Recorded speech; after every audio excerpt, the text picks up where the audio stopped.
Bom, hoje a gente começa um dia incrível. Hoje a gente tem uma entrevista com a Fernanda. Vou contar um pouquinho quem é a Fernanda. Fernanda chegou há muitos anos atrás ao ensino médio, quietinha, muito atenta, sempre muito generosa, muito educada. Mas tem uma história que eu acho sensacional da Fernanda, que é a seguinte. Próximo ao vestibular, eu achava que a Fernanda fosse, enfim, para algumas áreas. Mas eu perguntei para a Fernanda, e aí, o que você quer fazer? E aí ela disse para mim, com os olhos brilhantes, que ela queria ser veterinária.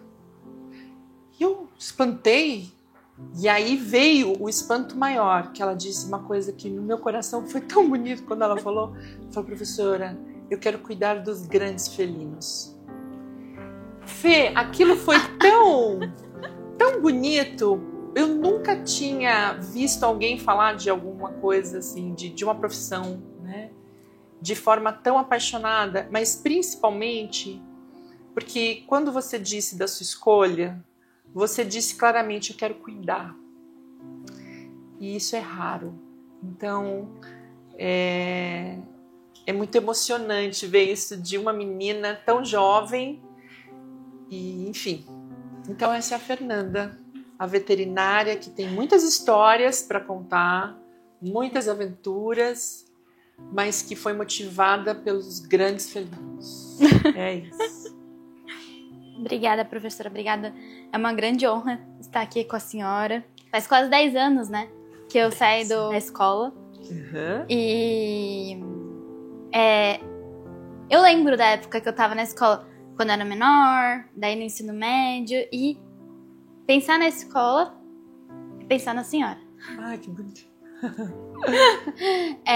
Então, assim, às vezes, quando eu era mais nova, nem sempre eu sonhava. Tinha muitos desafios, muitas coisas, tanto tentando entender a mim, entender o mundo, entender o contexto em que eu estava inserida. E aí, às vezes, não me sentia sonhada pela escola também, mas eu me sentia sonhada pelos professores.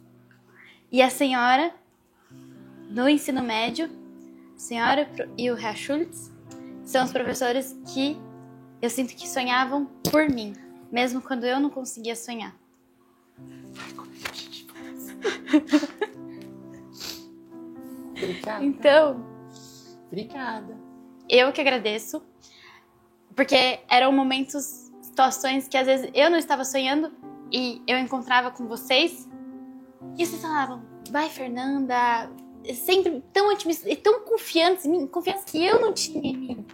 E vocês tinham, eu falava, então eu tenho que eu tenho que sonhar também, eu tenho que confiar também, eu tenho que não, a gente fazer a minha parte, porque se eles estão pensando em mim, pensando nas possibilidades pra mim, cara, porque, sabe? Então eu tenho que parar e pensar também. Vai ter que ter um lugar pra você também, né? Quer dizer, vai ter que ter um lugar pra mim nesse sonho. E como você olhou para esse caminho da veterinária, Fê? Então, o caminho da veterinária,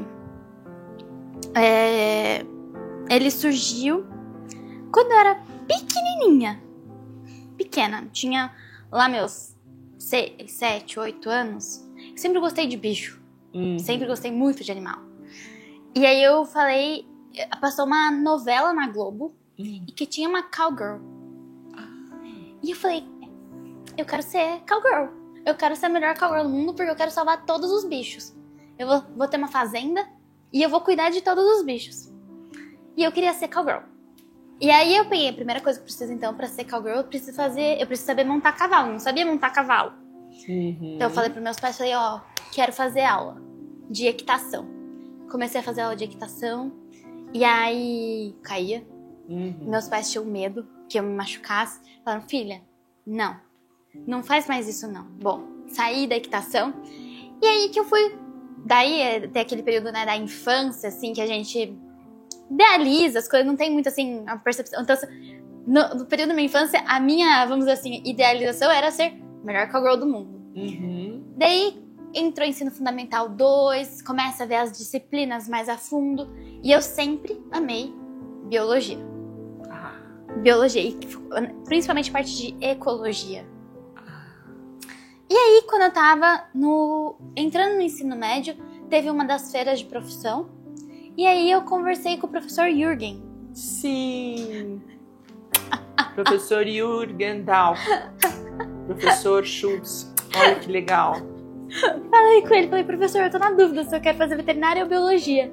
E eu lembro até hoje, ele falou assim, olha, você gosta da parte de ecologia, ver como funciona, assim, os animais, a cadeia e tudo mais, você gosta de doença. Porque se você gostar dessa parte mais ecologia, biologia.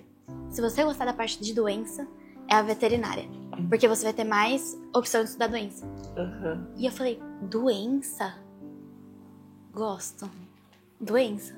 Eu sempre tive uma curiosidade muito grande por doença. Falei, cara, entender as doenças, saber como tratar, gosto. Falei, então é a veterinária. E ali você... Comecei. É tão interessante que a gente às vezes não tem noção do quanto na escola a gente pode ter essas vivências. Pois é. E pode parecer uma coisa tão simples, mas tão definitiva, né, Fernanda? Pois é. E os grandes felinos chegaram aí como? Calma. Daí então entra alemão um pouco das aulas. Que aí a minha primeira, eu fiz uma MK uma vez sobre tigre. E eu fui estudar as subespécies de tigre. Era pra falar de zoológico, conservação, e aí eu vi que tigre era uma espécie extremamente ameaçada, extinta. E eu vou chegar no momento que eu vou falar uma história muito engraçada do tal do tigre, porque ano passado eu conheci uma das maiores patologistas de animal selvagem do mundo. Ela é uma das autoras do principal livro que a gente tem, e ela estuda muito, ela é patologista, professora na Cornell, e ela trabalha no zoológico do Bronx, em Nova York. E aí, ela veio pra Botucatu, eu conheci ela, e ela tava lá uma hora mostrando uma palestra, e tinha a foto do tigre, que eu usei na minha MK. Gente! Eu falei, meu Deus! Que coisa doida! Eu lembro da foto do tigre siberiano. E na apresentação dela, a foto era uma foto dela. Eu falei, ah! Tipo, eu com 15 anos, né? E fazei a MK, então eu fui estudar sobre os grandes felinos. E foi aí que eu falei, cara, eles estão muito ameaçados. Estão muito ameaçados e as pessoas às vezes acho que entendem errado, né? Assim, a ideia de predador e presa e essas coisas. E eu fiquei encantada, eu achava eles bonitinhos, eu achava eles assim, muito bonitos. Então foi nesse momento que eu falei, eu quero cuidar de grandes felinos. E aí, foi passando o tempo. No ensino médio, a veterinária foi sempre uma certeza ali, nesse momento que, quando eu tive a conversa com o professor Jürgen, a escola, sabendo que eu queria fazer veterinária, eles me chamaram um dia e falaram, olha, tem um pai de um aluno, pai do Daniel Uvo, ele é veterinário. Se você quiser, passa um dia lá com ele te recebe. Minha mãe me levou, eu fui lá, ele trabalhava com parte de reprodução, ele me mostrou uns embriões que ele tinha. Legal. Eu falei, é isso, gostei. Então, engraçado, no final eu me senti muito abraçada. Porque eu era uma aluna, eu tinha muita dificuldade na escola, por diversos fatores. Que hoje é um pouquinho mais claro. Tinha uma parte também que eu estava me conhecendo como profissional, vamos dizer. Eu não tinha muita ideia, assim, quanto tempo eu precisava de estudar para entender um assunto, às vezes eu sentia que eu precisava um pouquinho mais de tempo. E se eu não entendia, eu não sabia o assunto. E no final, eu sinto que o ambiente em que eu tava, na verdade, ele foi muito propício para eu chegar onde eu tô hoje. Porque eu tive um diferencial quando eu entrei na faculdade, porque eu tive essas dificuldades na época da escola, porque não foi tão fácil. Quando eu cheguei na época da faculdade, eu falei, isso daí eu já sei fazer. Então foi tranquilo. O período de estudo, de se preparar pra prova. Eu vi amigos que às vezes tinham feito cursinho, e estavam lá estudando, bitolando nas provas. E eu, tipo, não, eu já tinha aprendido uma metodologia minha durante a época da escola. Sim. E que eu aplico até hoje. Olha que demais. E é a metodologia que eu aplico até hoje. Então, por mais que tenha sido difícil eu entender como funcionava, eu levei quase, dos meus 11 até os meus 17 anos. Sim. é o que eu uso até hoje. Então, assim, eu sou muito agradecida. Eu sinto muito... Eu ia falar gratidão, é que essa palavra tá caindo um pouco no... A gente tá usando Exato. muito, mas o sentido dela é esse, né? O obrigada. Então, ou melhor ainda, valeu. Né? Foi muito válido as coisas que eu tive a oportunidade de experimentar na época da escola. As línguas. Isso é um diferencial. A gente acaba que a gente começa a ter uma visão de mundo muito pequenininha. Visão de mundo, às vezes, que eu sentia que meus pais não tinham. Meus pais sempre foram pessoas, assim, que investiram tudo que eles tinham e não tinham em mim e na minha irmã, na educação. Era esse, e sempre foi esse. O que a gente precisasse em termos de educação, meus pais é pra ontem. Eles providenciavam. E providenciam, até hoje. Acho que se hoje eu precisar de qualquer coisa, eles estão lá pra me apoiar. E todo esse contexto que a escola proporcionou me permitiu, acho que muito nova, ter uma maturidade que eu sentia que às vezes pessoas da minha geração não tinham. Não construíram, não desenvolveram. Não tiveram facilidades que eu tive na época da faculdade. E eu falava, gente, nossa... Isso é interessante, Fê, porque no ensino médio são muitos os alunos que viveram o que você viveu. Muitos. E que também naquele momento, tinham essa sensação de não ver uma saída, né? De se achar talvez não suficientemente bom para isso ou para aquilo. E veja que interessante, não é a negação das dificuldades, mas é descobrir que é possível se entender como é que eu aprendo, né? Como é que eu vou fixar isso de uma maneira melhor?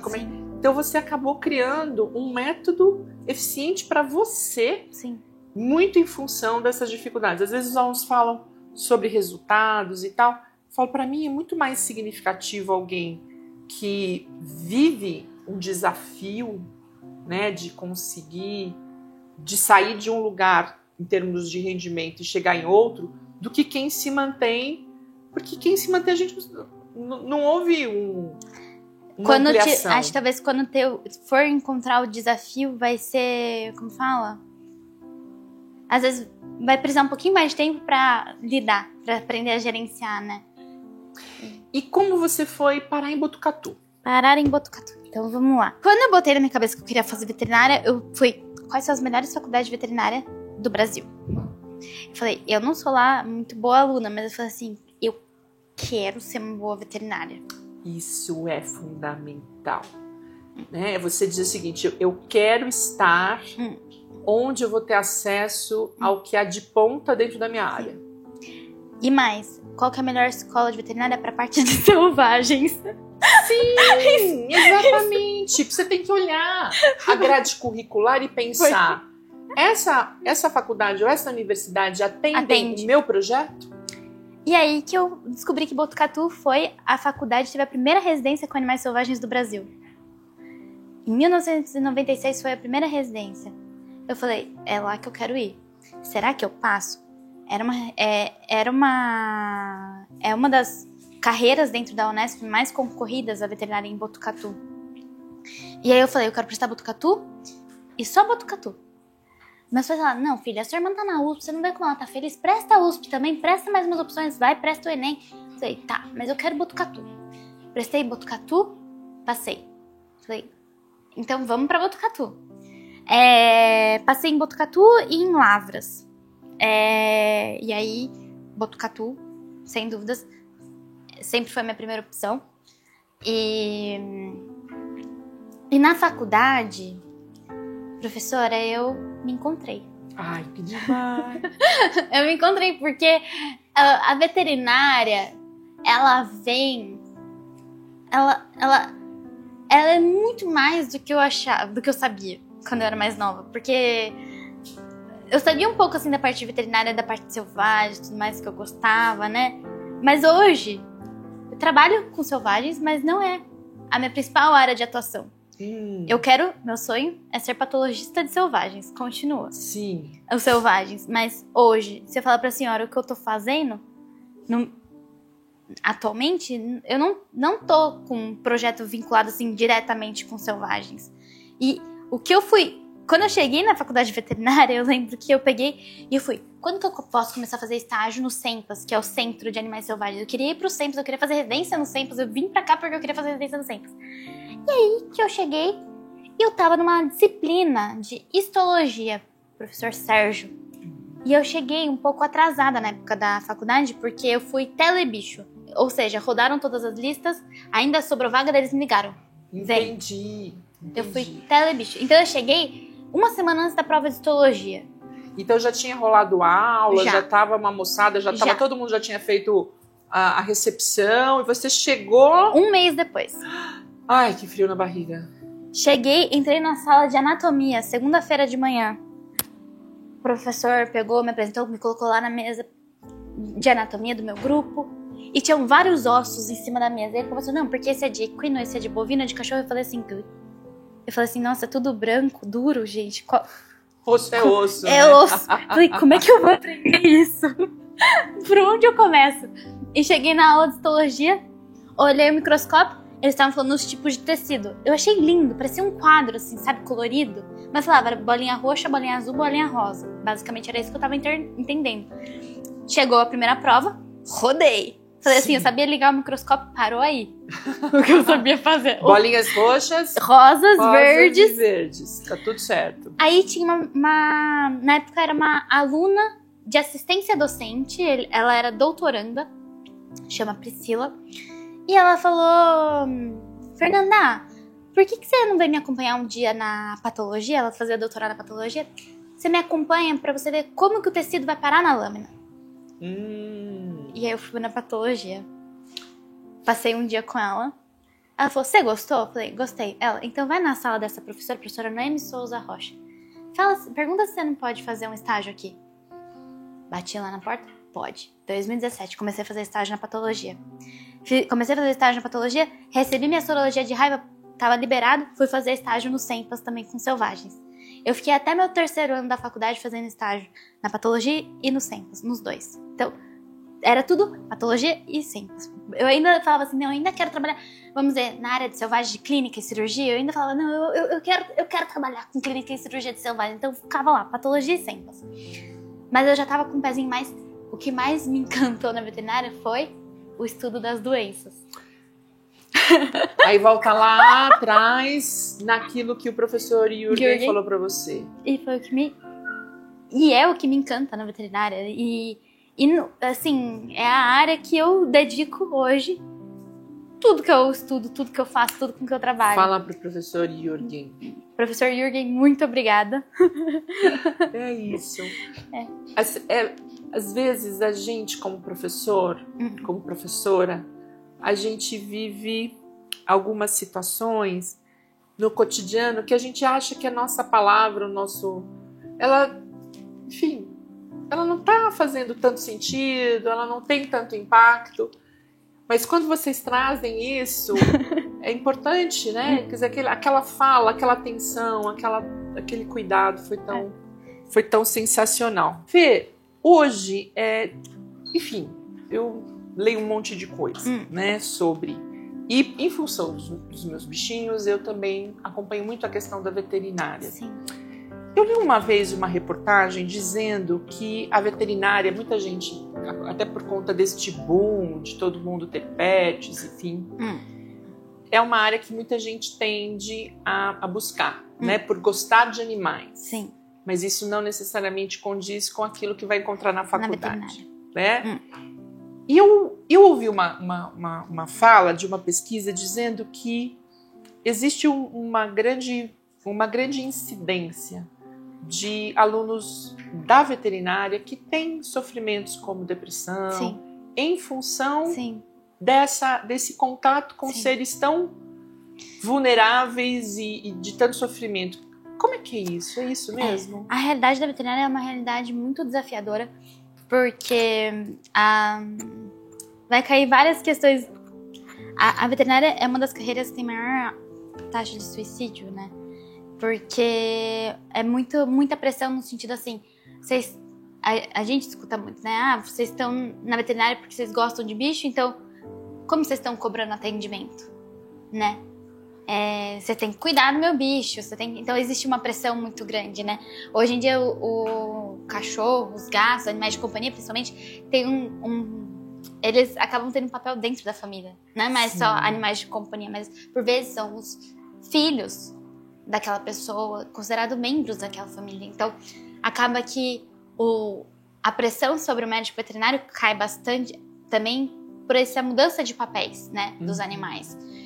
E aí, muitos colegas acabam se vendo numa situação de dificuldade mesmo financeira, no sentido que hoje em dia tem muita faculdade veterinária. Então, acho que nos últimos anos abriram 500 faculdades veterinárias no Brasil. E tem muito colega que se forma como veterinário e que no final não está sendo pago, nem no piso da carreira, da profissão. Então, acaba sendo muito frustrante, muita pressão. Os tutores, às vezes, muito abalados pela forma como os animais estão, né, numa situação vulnerável ali num hospital, internados. E essa pressão acaba sendo muito difícil também para quem está do outro lado tentando tratar. Tem muitos veterinários que acabam que ficam tristes em ver, não só em ver o animal doente e porque a gente gosta dele, mas em toda essa situação. Poxa, aquele animal já não é mais só o cachorro da casa. É um filho para aquela pessoa. Às vezes é a única pessoa. Tem pessoas que às vezes só tem aquele cachorro, aquele gatinho. Então, se acontecer alguma coisa, o que vai ser dessa pessoa, né? Então, eu vejo muitos amigos, às vezes, que acabam migrando da clínica ou saindo por conta dessa pressão. E na faculdade veterinária, ver alunos tristes, eu acho que quando eu começo a entrar dentro desse cenário, eu começo a ver a realidade dos colegas médicos veterinários, mas então o que vai ser de mim na minha carreira? Sim. Como é que eu vou conseguir me destacar no mercado de trabalho? Será que eu vou conseguir ter uma boa qualidade de vida? Para qual área que eu vou?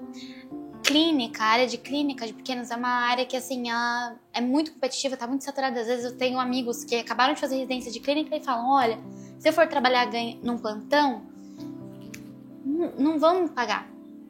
Não vão me pagar. Sabe? Isso é muito... Então, como que eu vou... E pessoas excelentes, clínicos excelentes, muito bons. Eu vou ter que fazer alguma especialização a mais, vou ter que investir, para começar a ter algum tipo de retorno. Isso varia das áreas.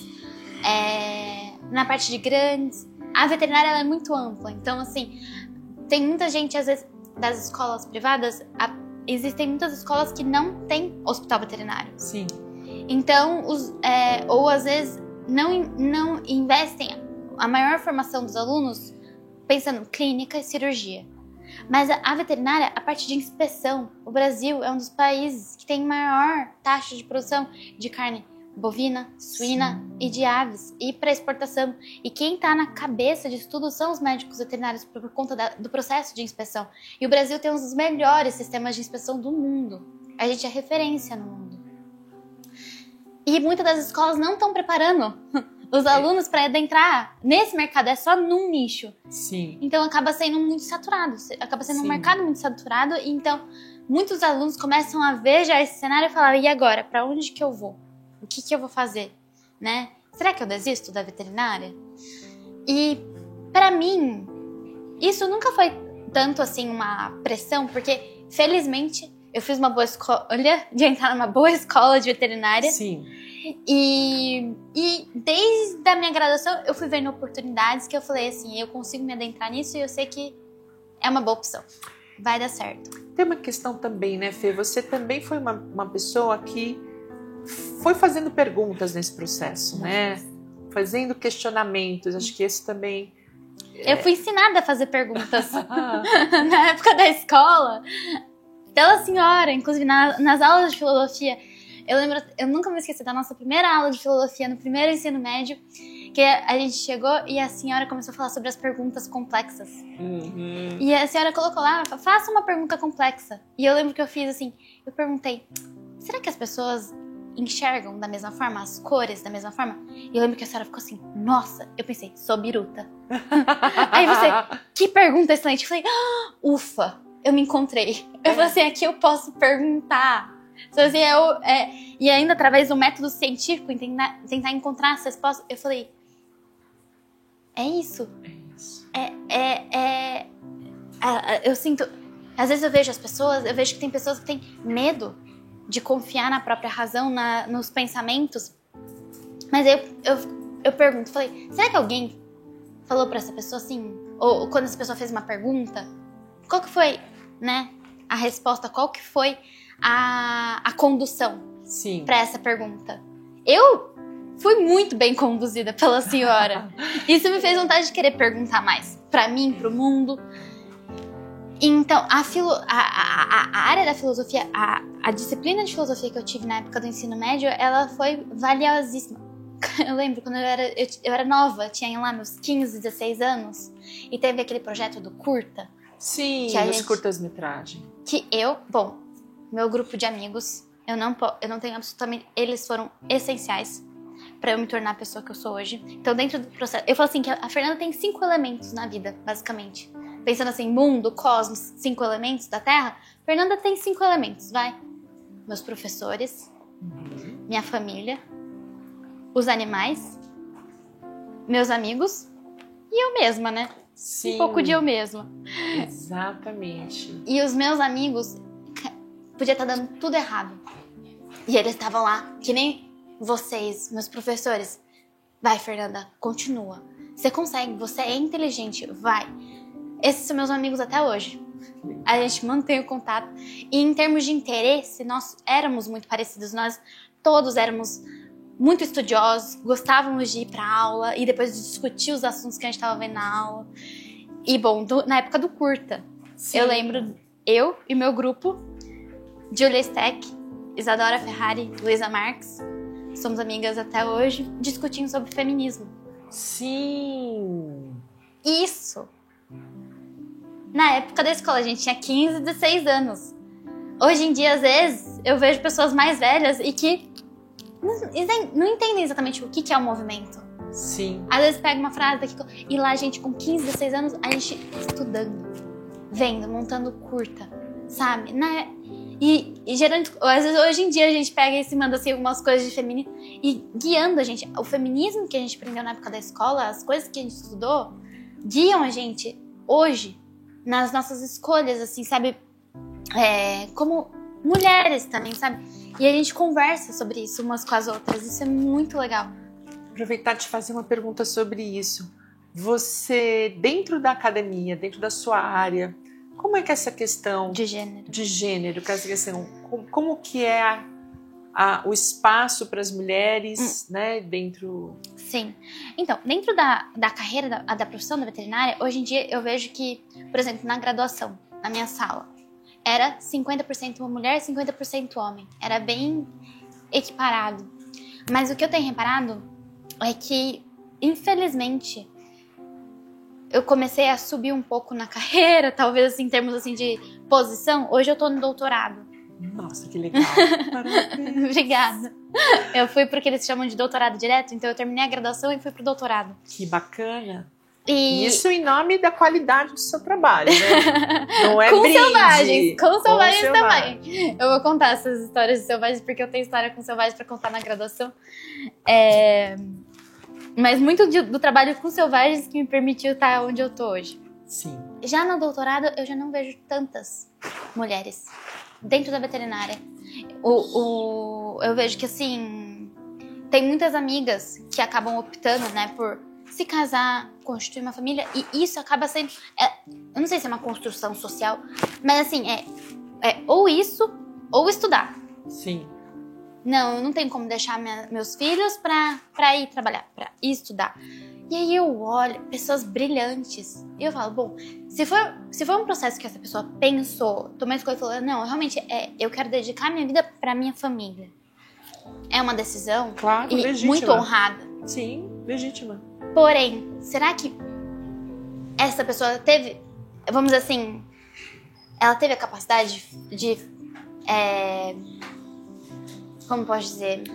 Foi uma escolha, Foi né? uma escolha, foi uma imposição. Mas é interessante pensar, né, que os seus amigos, que também eram os amigos dessas garotas, eles não precisaram ter de escolher se eles iam ter filhos, se casar ou Exato. fazer academia. Sim, De avançar na carreira. sim, Essas duas coisas acontecem simultaneamente. sim.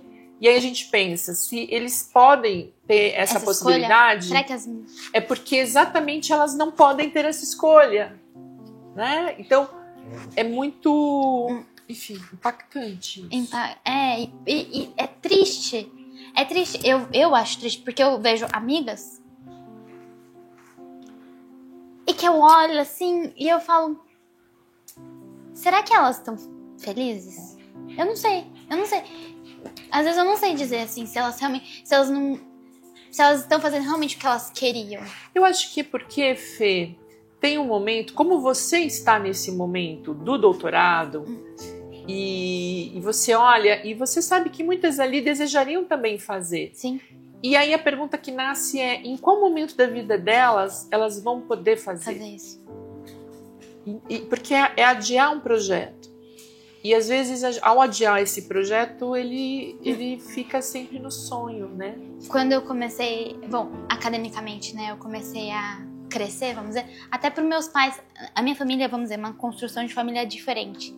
Acho que de muitas famílias brasileiras, mas em casa, vamos dizer, a chefe da família é minha mãe. Sim. Sempre foi. Uhum. Vamos dizer assim, em termos financeiros, né, ela sempre teve uma participação muito grande. E meu pai, que levava e buscava a gente da escola, sim, ia nas reuniões, levava a gente para as aulas de balé. E então eu pude, felizmente eu pude, como profissional, eu sempre senti muito apoio da minha mãe. Sim. E do meu pai. Sim. Dos dois. Mas recentemente o meu pai, eu tava academicamente engajada, pensando, vou pro doutorado, vou sair, nananana. E ele, ai filha, só não vai ficar sozinha, né? Tipo, ou seja, eu optar pela minha carreira levou ele a pensar assim, será que ela vai casar? Sim. Será que ela vai ter uma família dela? Será que ela vai escolher uma vida e não se casar e não ter filhos? Como se eu ser mulher, entende? Uma coisa anulasse a outra. É uma preocupação. É uma preocupação. Porque mesmo uma mulher que tem uma carreira consolidada, profissionalmente reconhecida, ela ainda é uma mulher numa sociedade de homens. Isso é impactante e a gente precisa entender esse recorte, né? E as implicações que isso tem, sim, sociais, culturais. Da parte de selvagens, eu tava louca pra contar pra senhora, porque sim, eu tive uma oportunidade na época da faculdade, logo que em 2021 surgiu uma oportunidade eu tava entrando pros estágios curriculares, e aí eu tava com vontade de ir pra fora do Brasil. E eu prestei um programa que tem na Unesp, na Faculdade Veterinária, que chama Brafagri, que é um convênio que tem com a França, é um dos últimos programas de Ciências Sem Fronteiras no Brasil, sim, pela CAPES. E esse programa ele ainda estava ativo, eu prestei, e veio a pandemia. Eu falei, eu já não sou muito boa desse negócio de nota, não passei, é melhor ver outra forma de internacionalização. Na época, a minha professora, minha orientadora de estágios curriculares, falou, Fernanda, eu conheço uma professora que está nos Estados Unidos, e eu acho que ela te receberia, por que você não conversa com ela? Comecei a conversar com ela, e ela virou e me falou, Fernanda, super legal, eu aceito te receber. Eu falei, olha, só que eu não tenho como pagar, eu não tenho como me sustentar aí nos Estados Unidos, e aqui no Brasil não tem nada pra ir pra aí. Tem pra França, que eu prestei, mas pros Estados Unidos não. Ela falou, tem um programa que chama Mars Animal Foundation, e você pode escrever um projetinho de pesquisa pra lá, e aí eles vão te dar você vai ganhar um prêmio pelo seu projeto de pesquisa, tipo como se fosse um prêmio que daí você pode investir na sua formação. Então pode ser o seu projeto de iniciação científica, pode ser algum ramo do seu projeto de iniciação científica que você manda, e com esse dinheiro você poderia pagar pra vir pra cá. E o meu projeto foi com Tamanduá Bandeira, Animais Selvagens. Olha que lindo, um animal super nosso. Super nosso. Tamanduá Bandeira. E eu fui aprovada. e fui aprovada para ir pra França. Você foi aprovada para as duas? Para as duas. Para as duas. Para as duas instituições. E então eu fui a primeira brasileira a receber esse prêmio da Morris Animal Foundation. Uau! Com um projeto com animal selvagem brasileiro. Que foi um gancho da minha iniciação científica, inclusive meu orientador da minha iniciação científica com Tamanduá Bandeira. É o meu orientador hoje, de doutorado. E na época, ele é oncologista, né? E ele tava na patologia, tava procurando um de iniciação científica, eu estava fazendo estágio lá, nos conhecemos e ele falou, Fernanda, eu trabalho principalmente com tumor de próstata, tumor de mama em cães, e eu tenho uma linha de pesquisa em equinos. O que você prefere? Eu falei, legal. É que então, na verdade, eu gosto de selvagens, né? Eu pensei, parece que eu tô indo tão longe dos selvagens. Ele falou, selvagens? Tem umas amostras de próstata de tamanduá. Vê se tem alguma coisa. Se não tiver nada, você pode trabalhar com elas. Olha só. Então, eu fiz um estudo com próstata de tamanduá e pra Morris Animal Foundation eu escrevi um projeto para descrever as outras, né? Os outros órgãos que compõem o trato reprodutivo de tamanduá-bandeira, porque é uma espécie que ela é considerada vulnerável. Ela tem sido extinta em muitos países, agora aqui da América Latina, na Bolívia, no Equador já não tem mais, e aqui no Brasil a população está em declínio, porque é uma espécie que ela ocorre na região de Cerrado, e Cerrado é um dos biomas mais ameaçados do Brasil. E esses animais, eles são um pouco mais lentos em termos de metabolismo, né?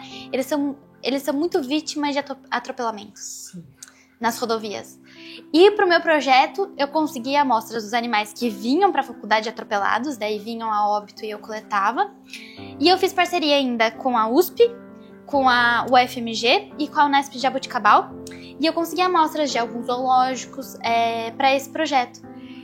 E eu, lá na escola, fiz a minha apresentação de zoológico, falando da importância dos zoológicos na conservação de animais selvagens, e eu estava lá com amostras de animais de zoológico nesse projeto, que foi financiado, então, né, vamos dizer assim, ele não foi financiado, ele foi financiado pelos meus professores. Esse dinheiro da Morris Foundation, eles tiveram que assinar um termo, que era um dinheiro para mim investir na minha formação. E aí, eu optei para ir para a França. A professora nos Estados Unidos, ela super me apoiou, entendeu e achava que era uma oportunidade. É um programa pela CAPES, então seria uma graduação sanduíche. E eu guardei esse dinheiro da Morris Animal Foundation, peguei, e na época da pandemia, teve um congresso norte-americano importante que eles têm, e foi online por na pandemia. Fui, apresentei o trabalho online, mesmo estando na França. E esse dinheiro, então, eu guardei para pagar as publicações dos meus artigos desse projeto, que a publicação de artigo hoje em dia está muito caro, então a gente escolheu boas revistas e aí para fazer a publicação e tudo mais, ajudei a pagar. E quando eu estava lá na França, eu decidi prestar um concurso para residência lá. Sim. E eu passei no concurso. Essa menina! Então, essa menina que tinha lá as dificuldades dela, será que vai rolar? Olha só, menina danada, corajosa. Paguei a prova, paguei pra mim. E o valor da bolsa da residência não era muito bom. Então eu falei, é isso, entendeu? É isso, vai poder te subsidiar. Vai me ajudar. Tudo esse meu currículo, no meio disso tudo, eu consegui juntar um currículo muito bom que me permitiu, então, hoje estar no doutorado direto. Eu não poderia estar onde eu tô hoje se não fosse por essas vivências que eu tive na época da faculdade. E uma das vivências mais lindas que eu tive na faculdade, que me auxiliou a tomar a decisão do que eu quero ser pra minha vida. Então, eu quero ser patologista de selvagens, mas eu quero ser professora. Ai, que demais! Por isso que eu tô no doutorado. Pra ser professora. Eu quero continuar na academia, né, na universidade, dar aula. Eu quero ser professora. E então, quando eu estava no meu segundo ano da faculdade, eu tive a possibilidade de participar de um projeto de educação ambiental, que eu fui bolsista. Era um projeto de extensão. E aí, a gente ia nas escolinhas, a gente foi em 2 escolinhas de ensino fundamental primário, de Botucatu, que tinham programas de educação ambiental.